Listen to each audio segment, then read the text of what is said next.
आप अपनी स्क्रीन पे देख सकते हैं कि हम lander module People are applauding. Let lander us all module wait to hear from the Secretary Department of Space and Chairman ISRO, Shri S. Somnath.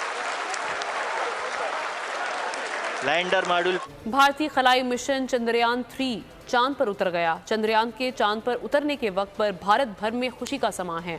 भारतीय हुकूमत की जानिब से बड़ी तकरीबात का इनेकाद किया। इससे एक ऐसे वक्त में जब हमारे लिए 600 फुट की बुलंदी पर फंसी चेयर लिफ्ट से 8 जानों को बचाना मुश्किल तरीन मश्क बन गया था, एन उसी वक्त भारत चांद के कुतबे जनूबी पर उतरने वाला दुनिया का पहला और सॉफ्ट लैंडिंग करने वाला चौथा मुल्क बन गया।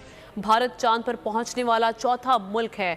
भारत से पहले अमेरिका, रूस, चीन चांद को तस्खीर। इससे पहले अमेरिका, रूस और चीन सॉफ्ट लैंडिंग करने वाले 3 मुल्कों को यह एजाज हासिल था, मगर आज शाम 6 बजे भारत के खलाई जहाज चंद्रयान 3 ने चांद के जनूबी कुतब पर उतरकर तारीख रकम कर दी है। भारतीय वजीर आजम नरेंद्र मोदी ने इस मौके पर कौम से खिताब करते हुए कहा कि हार से सबक सीखकर जीत कैसे रकम की जाती है। वो तो पैसे लगा के जा रहे हैं ना, हम तो ऑलरेडी चांद पे रह रहे हैं, आपको नहीं पता? नहीं मतलब हम कैसे, हम तो चांद पे नहीं रह रहे। चांद पे पानी है? पानी नहीं है। हाँ तो इधर भी नहीं है। वहाँ पे गैस है? नहीं गैस इधर भी नहीं है। वहाँ पे बिजली है? नहीं। ये अभी देखे लाइट नहीं है इधर भी। हाँ इस टाइम इधर लाइट है। भारतीय वजीर आजम ने ये इरादा भी जाहिर किया कि भारत चांद के बाद अब सूरज पर भी अपना तहकीकी मिशन भेजेगा। बिलाशुबा ये भारतीय खलाई एजेंसी ISRO की बहुत बड़ी कामयाबी है। आज सारा दिन 140 करोड़ भारतीयों के साथ साथ पूरी दुनिया की नजरें इस खलाई मिशन पर मरकूज रही और जब ये खलाई मिशन कामयाबी के साथ चांद के जनूबी कुतब पर उतरा तो पूरा भारत खुशी से झूम उठा। वायरल हो रही और वो है कि इंडिया मून पर पहुंच गया और खास तौर पर मून के साउथ पोल पर पहुंच गया। Successful landing on moon. Congratulations, मुबारकबाद। और मिशन 10 दिन तक जमीन के गिर्द चक्कर लगाता रहा और आज कामयाब लैंडिंग के बाद इस खलाई मिशन से 6 पहियों वाली एक गाड़ी चांद की सतह पर उतार दी गई है। जय हिंद दोस्तों, वंदे मातरम। आप सभी का स्वागत है द इंडियन काफिर चैनल के एक नए वीडियो में। दोस्तों, कल चंद्रयान की लैंडिंग होने के बाद पाकिस्तानी मीडिया में मिला जुला माहौल है। कुछ पाकिस्तानी मीडिया वाले भारत की इस उपलब्धि की तारीफ कर रहे हैं, लेकिन कुछ पाकिस्तानी मीडिया वालों की जली भुनी पड़ी है। इस वीडियो में दोस्तों पाकिस्तानी मीडिया का वो हिस्सा जो भारत की तारीफ कर रहा है उसको दिखाया गया है।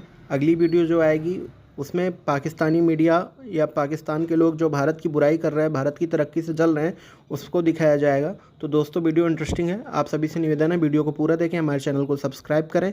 धन्यवाद। चांद का ये जनूबी कुतब सियारे का दूर दराज का खित्ता है और ये खित्ता हमवक्त गहरे साए में रहता है। चांद के साए वाले हिस्से को चांद के अंधेरे के नाम से पुकारा जाता है। चांद का यह अंधेरे वाला हिस्सा इससे पहले गैर दरियाफ्त शुदा रहा। इस हिस्से का रकबा चांद के शुमाली कुतब के मुकाबले में कहीं बड़ा है और यहां तक रसाई एक मुश्किल और खतरनाक तरीन मिशन था, मगर साइंसदान चांद के इस हिस्से पर पानी की मौजूदगी के आसार तलाश करना चाहते हैं। ये चांद पर मौजूद पत्थरों, चट्टानों और घड़ों के गिर्द घूमती रहेगी और ये चांद की सतह के नीचे के हालात और जनूबी कुतब के इस हिस्से की वो मालूमात और इंफॉर्मेशन की जिससे इंसान ताहाल नाबल्द है वो जमीन पर पहुंचाएगी और इन मालूमात की बुनियाद पर यह तहकीक की जाएगी कि क्या चांद पर पानी से बनने वाली बर्फ के आसार मौजूद हैं और अगर ये आसार मिल जाते हैं तो मुस्तकबिल में इंसानों की चांद पर रिहाइश इख्तियार करने में मदद मिल सकती है। दुनिया जब चांद पर जिंदगी के आसार तलाश कर रही है, ऐसे में हम बदकिस्मती से बमों, खुदकुश हमलों, कत्ल और गारतगिरी में मासूम जिंदगियां बचाने पर मजबूर हैं। कॉन्स्टिट्यूशन को इंटैक्ट रखने की जंग लड़ रहे हैं, अपने हक राय दही पामाल होने की जंग लड़ रहे हैं। Nationalism. It's a proud moment for all of us Asians, South Indians, क्योंकि हम South Asia से हैं, South India तो खैर South Asia से हैं। Proud moment है कि हम लोग भी prove we are strong, we are in scientific achievements में। आज मैं समझता हूँ बहुत बड़ी बात है कि भारत ने 4 दुनिया के जो चौथा मुल्क है जो जिसने, और उसमें खास करा लिया जो मैं ऐड करना चाहूंगा कि जिस जगह पे इसकी लैंडिंग है, इसके जो it was not that easy. उस साइड पे वाटर पानी का होने का, जिस साइड पे साउथ पोल डार्कर साइड है, वहां रोशनी नहीं है, वहां पे आइस है वहां पे, और वहां पे पहली दफा ये चले चौथे 4 मुल्कों में तो शामिल हो चुके हैं ये, लेकिन ये चाहूंगा इसके भारत को क्या फायदे होंगे। इसको भारत को एक तो देखें, एक तो जो स्पेस की रेस है उसमें उन्होंने अपना लोहा मनवाया है, जिसमें अभी रिसेंटली लूनर 3 जो था रशिया का वो लैंड नहीं कर सका, वो क्रैश हो चुका है। अमेरिका की टेक्नोलॉजी भी जो है वो उसके ऊपर भी कई दाग आ चुके हैं, उनके कई दफा सैटेलाइट यहां से वो उठ ही नहीं सके। पिछली दफा भी जो सैटेलाइट वो भेजना चाहते थे नहीं, तो फिर बाहर से कुछ उन्होंने मदद हासिल की थी। नासा का बजट कट कर दिया गया, ओबामा साहब ने ऑलमोस्ट नासा को खत्म कर दिया था, और मेरे ख्याल में अब दोबारा नासा फिर उस जगह पे नहीं जा सकेगा, क्योंकि अमेरिका इस वक्त जो है वो मर्दे बीमार है बिल्कुल, उनको इकॉनमी भी खराब है, विल भी नहीं है, ख्वाहिश भी नहीं है, कई मसाइल हैं अमेरिका को। इन हालात के अंदर भारत ने जो एक तो साइंटिफिक अचीवमेंट्स में और दूसरा नेशनलिज्म को जो बूस्ट मिला है, जो मैंने देखा है जिस तरीके से मोदी साहब ने साउथ अफ्रीका से उन्होंने उसको खिताब किया, और जितना मैं पिछले एक हफ्ते से देख रहा था भारतीय मीडिया के ऊपर एक जो जज्बाती चीजों जो सेंटिमेंट्स थे लोगों के, जो उनको नेशनलिज्म का बूस्ट मिलेगा, मैं समझता हूं कि इसके असरात एटलीस्ट 20-25 साल आगे जाएंगे और उनकी ग्रोथ को मजीद इसको आगे जाएंगे। अब देखें, इसकी मिसाल मैं छोटी सी देना चाहूंगा कि वो पहले ही अपना सर्च इंजन बनाने के बारे में सोच रहे हैं, जिस तरह गूगल है,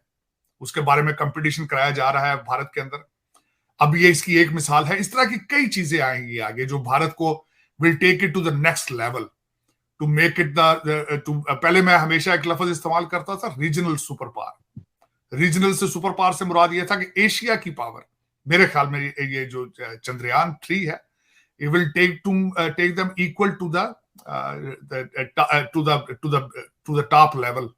जिस तरह एक तो इनको इसमें मैं समझता हूं मजीद यूनाइटेड नेशंस में वेट मिलेगा, जो पहले भारत इंटरेस्टेड था कि वो सिक्योरिटी काउंसिल में सीट मिलेगी, उसके लिए इसका इम्पैक्ट होगा।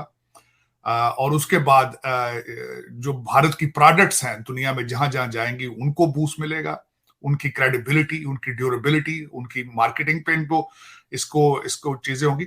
मैं समझता हूँ कि बहुत बड़ी अचीवमेंट है, बहुत बड़ी अचीवमेंट है। और एक इससे मैं खास कर, क्योंकि मैं खुद एक पाकिस्तानी अमेरिकन हूं,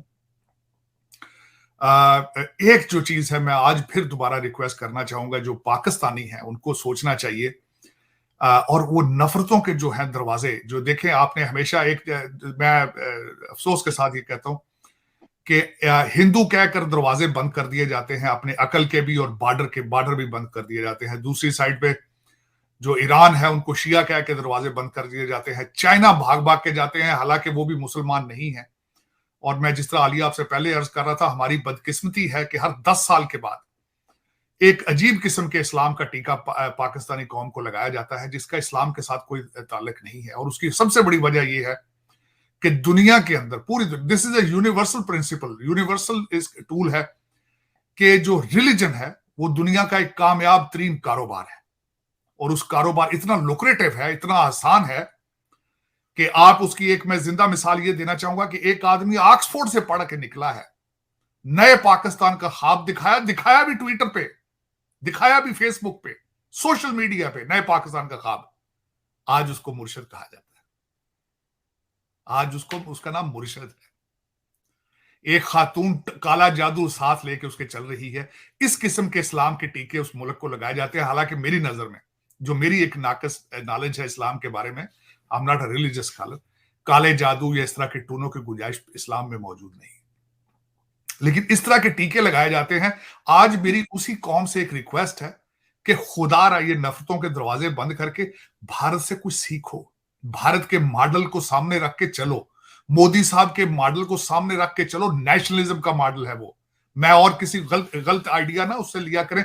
मैं मोदी जी की बात करता हूं, उनके नेशनलिज्म की, तो फौरन कह देते हैं शायद ये मोदी जी का भगत है। ये भगत, उसमें देखें हिंदुस्तान में किसकी सबसे ज्यादा पॉपुलेशन है? हिंदुओं की है, और उन्होंने उनको नेशनलिज्म दिया है। ये मेरा मॉडल है, मैं बताना चाह रहा था। इस मॉडल को फॉलो करो, नेशनलिज्म लेकर आओ।